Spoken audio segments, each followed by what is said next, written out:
안녕하세요. 7월 22일 금요일 새벽 예배 말씀 함께 나누겠습니다. 함께 나누실 말씀은 고린도 후서 8장 16절에서 24절까지 말씀입니다. 본문에서 바울은 고린도 교회가 예루살렘 교회를 재정적으로 돕기 위해서 부탁을 하였는데 그 일을 맡아서 수고할 사람들을 소개하는 내용입니다. 그렇기에 교회의 재정에 관해서 중요한 지침이 되면서도 성도들이 가져야 할 자세를 보여주는 말씀입니다. 본문을 통해서 함께 동역할 수 있는 사람의 성품과 자세를 살펴볼 수 있는 시간이 되기를 원합니다. 오늘 말씀을 보면 바울이 이 일을 위해서 한 사람을 보낸 것이 아니라 세 사람을 보냈다는 것을 보게 됩니다. 16절과 17절 말씀을 보면 첫 번째 사람은 디도였습니다. 디도는 바울에게 있어서 디모데와 더불어 중요했던 인물입니다. 그는 교회의 갈등을 중재하고 위기를 잘 관리했을 뿐만 아니라 신앙에 있어서도 신실했기 때문에 바울이 인정했던 동역자였습니다. 바울이 신뢰하던 동역자인 디도가 고린도 교인들과 헌금 사역에 대해서 바울과 같은 간절함을 갖고 있다라는 것은 바울에게 너무나 감사한 일이었을 것입니다. 디도 역시 이 일에 자원해서 나아갔다 말씀하고 있습니다. 18절과 19절 말씀을 보면 또 한 사람을 보내는데 이 사람은 모든 교회에서 칭찬받는 사람이었습니다. 또한 바울이 소개한 것이 아니라 여러 교회에서 택함을 받았다고 말씀하는데 이는 투표나 거수로 선출된 공신력 있는 사람을 말하는 것입니다.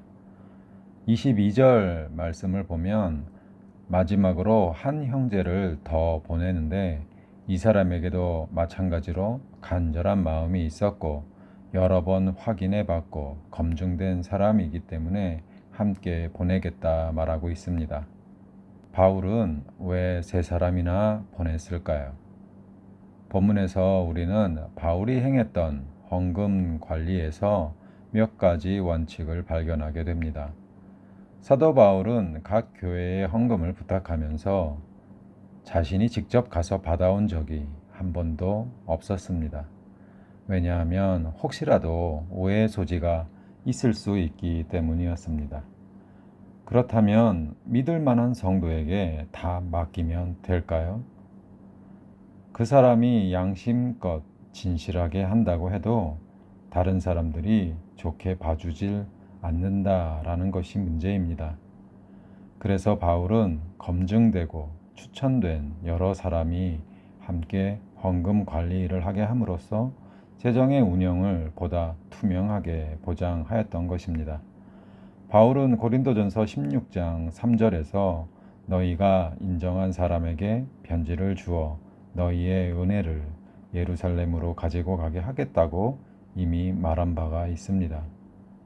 중요하고 잡음이 생길 수 있는 사역이라면 아무리 신뢰할 수 있는 사람이라도 한 사람에게 전부 맡겨서는 안 되는 것입니다.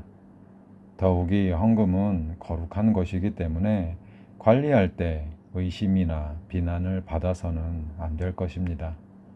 한마디로 재정이 투명하지 않으면 모든 일을 믿을 수 없게 만들기 때문입니다. 그래서 사도 바울은 자기가 가지 않고 신뢰할 수 있는 사람을 보내되 혼자 보내지 않고 여러 사람을 보내서 오해를 불식시키고 거룩한 일에 비난받지 않도록 일하고 있는 것을 우리가 보게 됩니다. 그렇다면 이렇게 중요한 일에 선택된 이 세 사람이 궁금해집니다. 도대체 어떤 사람이기에 이 귀한 사역을 위해서 사용되었을까요? 사도 바울은 동역자들을 세우는 과정에서 어떤 사람이 신뢰할 만하고 함께 동역할 만한 사람인지 말해주고 있습니다. 16절, 17절 말씀에 보면 간절함이 있어야 한다 말씀합니다. 이후로도 22절에서 두 번이나 더 말씀하고 있습니다. 예루살렘 교회의 어려움을 도와주는 것은 꼭 필요하고 아름다운 일입니다. 이는 하나님이 원하시는 일이고 꼭 성취되어야 한다라는 간절함이 있어야 한다는 것입니다. 이러한 사도 바울의 간절함을 디도도 공유하고 있었고 디도와 함께 가는 사람들에게도 그 간절함이 있었습니다. 그런데 이 간절한 마음이 처음부터 있지 않을 수도 있습니다. 17절 말씀에 보면 이를 부탁하는 사람이 간절함을 가지고 권유했을 때 그 말에 수긍하고 함께할 것을 승낙하면 그 부탁한 사람의 마음이 이제 내 마음이라는 것을 인정해야 합니다. 무슨 말이냐면 이젠 이 간절함이 부탁을 받아서가 아니라 온전하게 내 마음이 된 것으로 인정하고 자원하는 마음으로 나가는 것, 이것이 성도의 마음이어야 한다라는 것입니다. 교회에서 어떤 직분을 맡아서 사역을 해야 하는데 누군가가 필요합니다. 여러 권유를 받고 사정 이야기를 들어보니 듣기 전에는 별로 간절함이 없었지만 듣고 보니 그 사역은 꼭 필요하고 해야겠다 생각이 들었다라면 이제 그 일에 주님의 간절함을 가지고 직분을 받고 일하는 것, 이것이 교회가 말하는 충성입니다.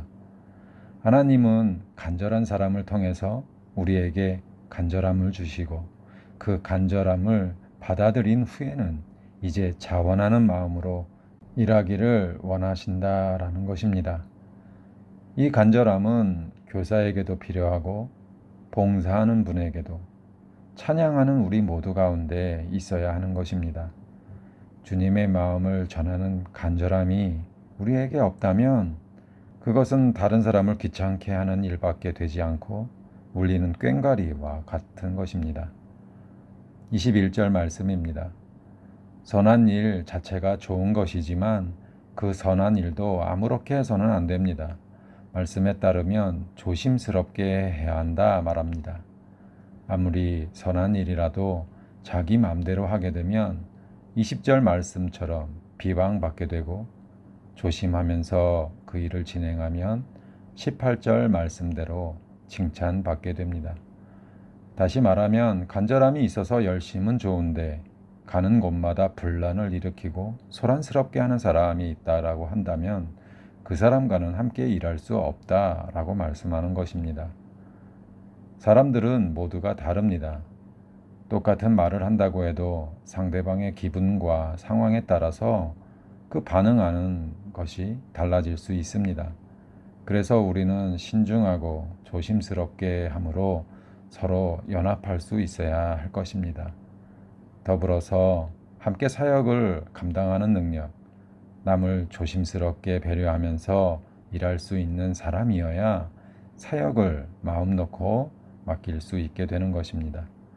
마지막으로 22절에 보면 확인되고 검증된 사람이어야 합니다. 사람은 한 번에 확인되지 않습니다. 여러 상황에서 그 사람의 됨됨이를 보고 검증된 사람은 신뢰할 수 있게 됩니다. 이 모든 것이 하나님이 우리에게 요구하는 자세입니다. 주님의 간절한 마음을 가지고 선한 일이지만 조심스럽게 하면서 하나님 앞에 검증받아야 하는 것입니다. 말씀을 맺습니다. 바울이 일생 동안 많은 일을 하고 위대한 업적을 남길 수 있었던 것은 훌륭한 동역자들이 있었기 때문입니다. 아무리 탁월한 사람이라도 혼자서는 주님의 사역을 감당할 수 없습니다. 동역자로 또 부름받은 성도로 간절한 주님의 마음을 가지고 모든 일에 조심하면서 늘 하나님 앞에서 검증받고 있음 기억하는 우리 모두가 되기를 소망합니다. 기도하겠습니다. 하나님 감사합니다. 우리 안에 주님의 간절함이 있게 하옵소서. 주님의 마음이 나의 마음이 되게 하시고 선하고 거룩한 일이라 할지라도 조심하면서 또 배려하면서 할 수 있는 마음을 주시옵소서.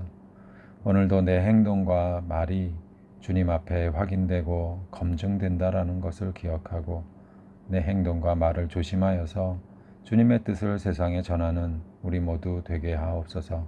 감사드리며 예수 그리스도 이름으로 기도하였습니다. 아멘.